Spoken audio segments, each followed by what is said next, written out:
obviously you can't avoid jazz guitar. I mean, No. So it really sort of struck you. Yeah. As player. As I said, I was listening to all the horn players and piano players and stuff like that, but there was always Joe Pass, was the for me, and the first record I bought was a Joe Pass, One for My Baby album, which is a quintet album actually with Plas Johnson playing the saxophone. And I just loved that vibe in that recording. Yeah, I have that. And it's and the tone of Plas Johnson. He also played the Pink Panther theme. That kind of sax tone. That's Stanley Turrentine and all that. It's got Hammond organ on there. Yeah, there's some organ. Also, he's playing both piano and organ. I can feel there's a connection here because Staffan, he was playing guitar for it. Excuse my pronunciation. Is it Paul Wagenberg? Yes, yeah. And So the organ player. Yeah, exactly. So I started playing with Paul Wagenberg 25 years ago. Okay. He started the trio, and so I got to play with him at an early stage. So which was very, very nice, and he's a great organ player, very good, and that brought me into I heard the Pat Martino album, of course, Waltz for Jerry, recording, and Pat Martino was also, of course, something that hit me, struck me, so he was. He's also a big influence, Sure, I can hear that. Yeah. The attraction of the drive. Yeah, and I had a lesson with him once, that's 20 years ago now or something. Oh, wow. I went to his house in Philadelphia, and how was that?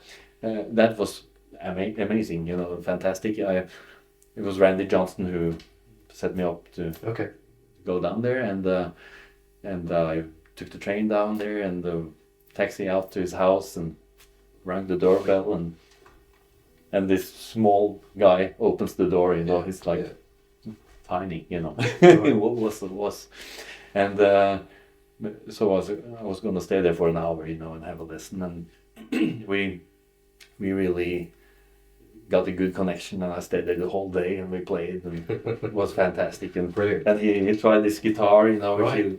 he loved this guitar, He was starting, what? It's 175, but it's mahogany, and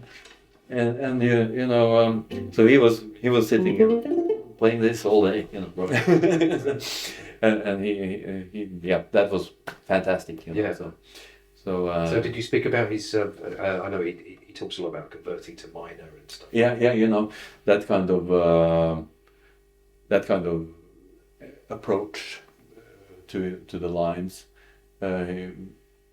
We didn't talk so much about that at that time. I had just recorded that album with Donny Smith, and I brought that with me down there, and he loved that, Oh, he played it too. Yeah. So Great. So we talked about a little bit about 12-tone. Okay. Styles. I actually, that's also an inspiration for me. Having, I don't know. System. No, you have to explain it. No, I don't really. That's a long chapter. Yeah, no, but it is. But I'm sort of aware of the concept, but you can So, but anyway, you can find information on that. Yes. On some Sorry. sites. But we were just talking, and having great contact, playing tunes, and he also has a kind of heavy pick, Yes. so we talked about. I remember he said that he had to find some strings that would fit his picking, because it was really heavy. Yeah. And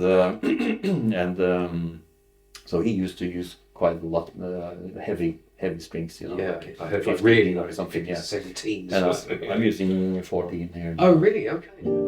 This is the George Benson Tomastic. Yeah. 14 strings. I have the same with the 13s. Yeah, right. Yeah.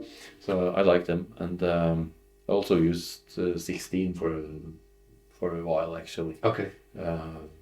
But I think it's That's incredible. I mean, to have really heavy strings, be so quick. Yeah. Well, but it's good. Yeah, but I find that when you go over 14, the guitar becomes kind of stiff. Sure. Like changes the whole thing. Yeah. But this on a Gibson scale, it fits well with this 14 set, I think. But when we get to some 25.5-inch scale, I use a combination of 2 sets with 13 on top and stuff.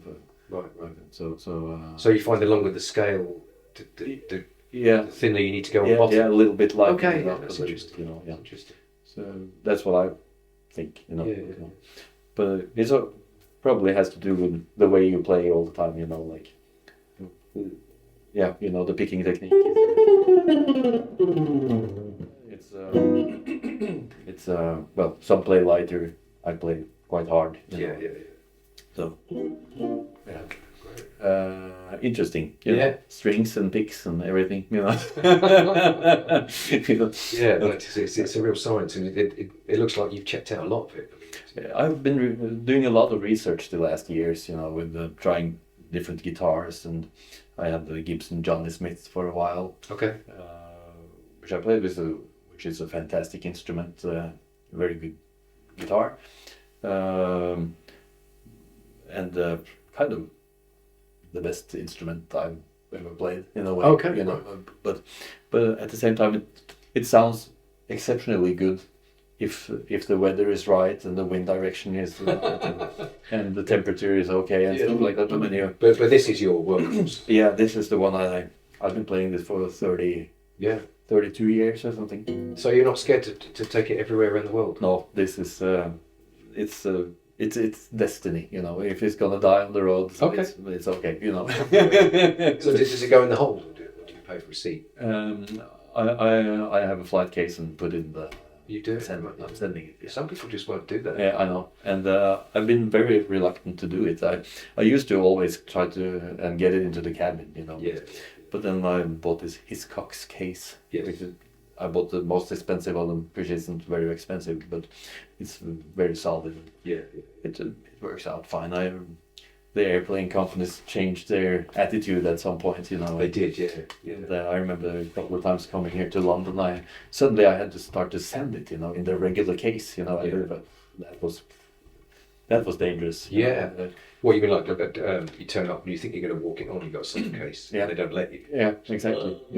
So the best thing with buying an extra seat, but then jazz music is low budget, So you don't have to tell me. But I actually feel quite comfortable with that now, with that case, because it's very solid. Yeah. Some double things that makes it extra solid. I used to have a huge flight case, and it was so heavy. Yeah. It was like a coffin, Yeah, right. And it was so heavy Yeah. that you could see that the baggage handlers. Yeah, exactly. They were treating it worse because it was heavy. Yeah. They were throwing it around. Exactly. I saw them from the plane. Yeah. So if it's nice and light, then they'll probably look after it. Big fragile stickers. But do you have one of the Carlton cases now? I do, yes. Have you been sending that? Yeah, I've taken this overseas. Yeah. It's but it's always a worry. Yeah. Always a worry. Yeah. But that's a great case. Yeah. They're so expensive. I sometimes carry guitars that aren't worth as much as that case. Yeah. Should we play a tune? Sure, yeah, absolutely. Would you like to play? Should we take My Romance, maybe? Yeah, sure. Yeah. I'll do a little intro there. Virginia Gordon.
Masterful. Absolutely incredible. Thanks. Great playing. Likewise, man. Fantastic. Oh. It's great fun. I feel like I've got arthritis next year. I'm going to have to work on that. Well, you're perfect. Nigel, you're perfect. Yeah, okay.